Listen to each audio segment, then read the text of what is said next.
definitely it'd be worth the 20-30 bucks or whatever to drop a rubber ducky in your parking lot and attack you. And again, somebody might just be doing this for fun or for malicious reasons. Maybe somebody's got a grudge against you or something.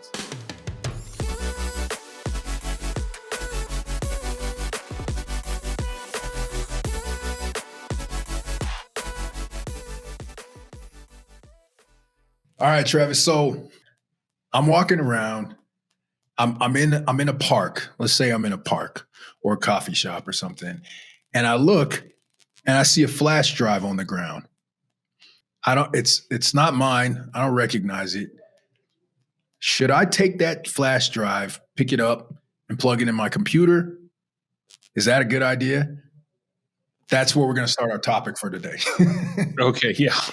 I think we need to answer this question because it does happen. Some people might think, yeah, I should pick that up. I should plug it in my computer. If it doesn't work there, I'll plug it into my wife's computer or my kid's computer or take it to the office and try it there. You have no idea what is on that thumb drive. You should throw it in the trash. That's what you should do with that. Unless you know how to handle one of these things. And even then, you probably should just throw it in the trash. Yeah, it's Travis, definitely a danger. This is the new flash drive. It's got a terabyte worth of space on it. It takes the micro SD card. It has all the bells and whistles. I can't just throw this thing away, can I? I mean, that's just a waste of money. So people don't realize that there are some tools out there that you can purchase that look like thumb drives, right? They look like flash drives, but their entire purpose is they're exploitation tools, right? They exploit something called inherent trust that your computer has. And what they do is they appear, when you plug them into your computer, these thumb drives appear to the computer as if they're a peripheral, like a keyboard.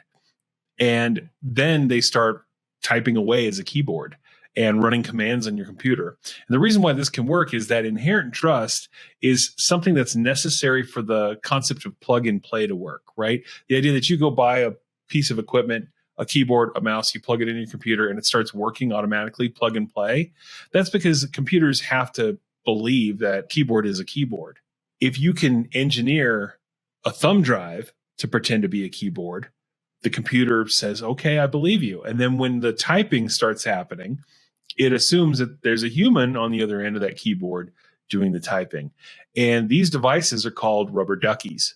So if you ever want to check this out, Hack5 is a group of folks. Darren Kitchen actually is the guy who started that channel. It's on YouTube and they've got a website. And he's actually developed a lot of really cool penetration testing tools. And I think the first one he ever did was the rubber ducky. Is a really cool tool that he made. And again, you can actually load your own code on this thing and you can plug it into somebody's computer and then it'll do whatever you've programmed it to do. And a lot of times people will use these to exfiltrate data, to drop payloads into systems and viruses and things like that and take over your machine. Okay, so we understand that there's these devices out there that are designed to get people's information, but that's got to be some expensive technology, right? That's probably not something that someone's just going to throw on the ground and hope that it might work. Yeah, no, they're really inexpensive, actually. I think they're like $20 or something like that on the Hack5 website. And then they even go on sale. They might be maybe a little bit more than that, but they are inexpensive enough that somebody would be willing to sacrifice one in order to gain access to your organization, potentially, right? Where do you work? You might just work at a very small company. Maybe you guys do something here locally in your hometown. Probably not the target of one of these attacks, but could happen. But if you're part of a larger company, a call center or someplace that actually has some customer information or some healthcare information or something like that, definitely it'd be worth the 20-30 bucks or whatever to drop a rubber ducky in your parking lot and attack you. And again, somebody might just be doing this for fun or for malicious reasons. Maybe somebody's got a grudge against you or something. So what you need to do is you need to look at any thumb drive or flash drive and just assume it's hostile as soon as you see it. Just assume it's actually got a malicious payload on it and it should not be plugged into your equipment. Problem is curiosity wins over so often, right? You go, well, what's on it? Maybe there's something interesting on it. Don't do that. Just throw it away. If you had to plug it in, I'm going to regret saying this. If you had to plug it in for some reason, the safest way to do it would be to have a computer, like a laptop that's not connected to your network, boot that laptop off of a CD-ROM drive, like a copy of Linux off of a CD or DVD. Like that's where the operating system would reside, is on the disk. So that it's read-only access. It's not writable. Boot the machine on a copy of Linux on a disk, and then plug it into that Linux machine.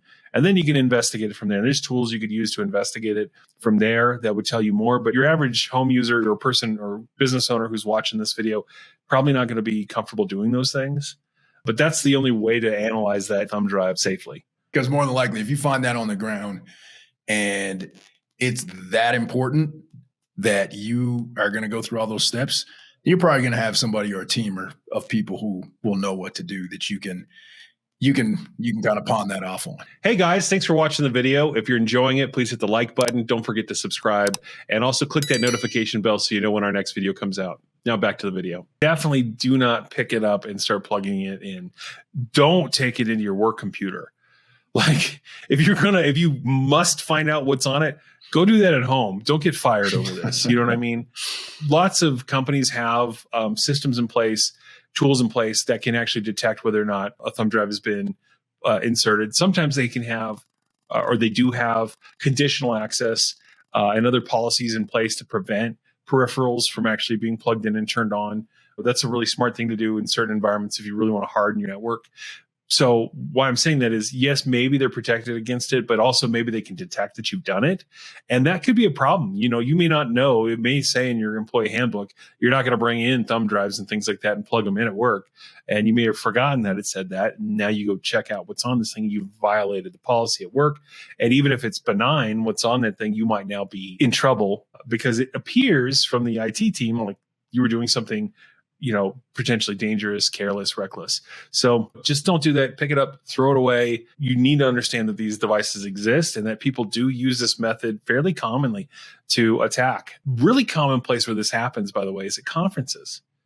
You ever notice you go to a conference and they'll have like a bowl where they've got like pens, coffee mugs, maybe a bunch of thumb drives? Okay, well, you could payload a thumb drive, drop it into that bowl, and then somebody just picks it up and takes it home with them. And now they think they got their USB thumb drive from a conference, which, by the way, I wouldn't recommend you take thumb drives from conferences for that reason. You know, I would honestly say that's a bad idea to take those back to your company. That's a pretty common way to exploit different businesses. Imagine if you're at a conference and it's healthcare. That's what it's for, right? Well, if somebody wants to get healthcare data, they just need to drop a payload into one of those free bowls there of thumb drives at that conference, and they're guaranteed almost to get that installed in somebody's office that actually does healthcare. You know, these are the things you have to think about. You know, there are criminals out there who want this data, want to exploit your business, want to ransom you. They're going to do this. I mean, if it costs them $30 and a trip to a conference, why not? I didn't know all of this stuff prior to now. I did know that, hey, you don't pick up a thumb drive and plug it in. But I was always super cautious with that. And whenever we did receive thumb drives from a conference or anything like that, one of the first things I would do is look at the design of the thumb drive. Is it printed with the company's name? Did somebody hand it to me directly from the company?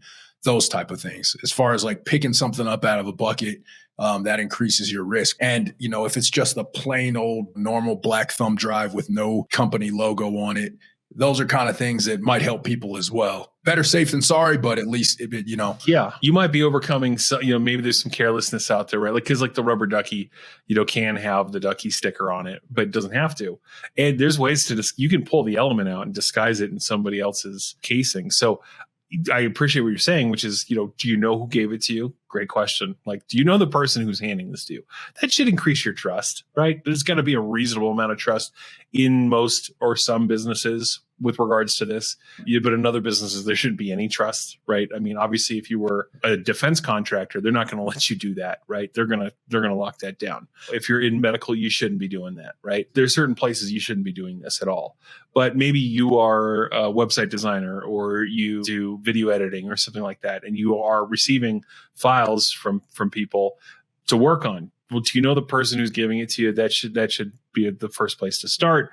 If you are really concerned, make sure you've got the right systems in place in your network to help you recover from this. Like, do you have good backups? Do you have good antivirus? Do you have a good EDR or MDR, a lot of the other things we've talked about in the past. You have good detection tools and good recovery tools in case something goes wrong. Let's do that. But the other thing is you could work with an IT professional maybe to set up sort of a little air-gapped place to handle this for you. And they might be able to put together some of the tools and some of the processes to create that sort of little mini lab. And that could help you out too. So there are some options there. You could talk to somebody who's more in the know and they could help you create a solution for your particular needs. But yeah, step one, know who it's coming from and know what should be on it. Step two, have the right stuff in place in your environment. And then three, maybe go beyond by working with a professional to help you create a custom solution for this problem. That brings us to the summary. So let's wrap this all up. I know you've kind of summarized this a few times, but this is an easy question from from the looks of things. So, Travis, 30 seconds or less. Let's make IT simple. Picked up a thumb drive, a flash drive on the ground. What should I do with it? Throw it in the trash.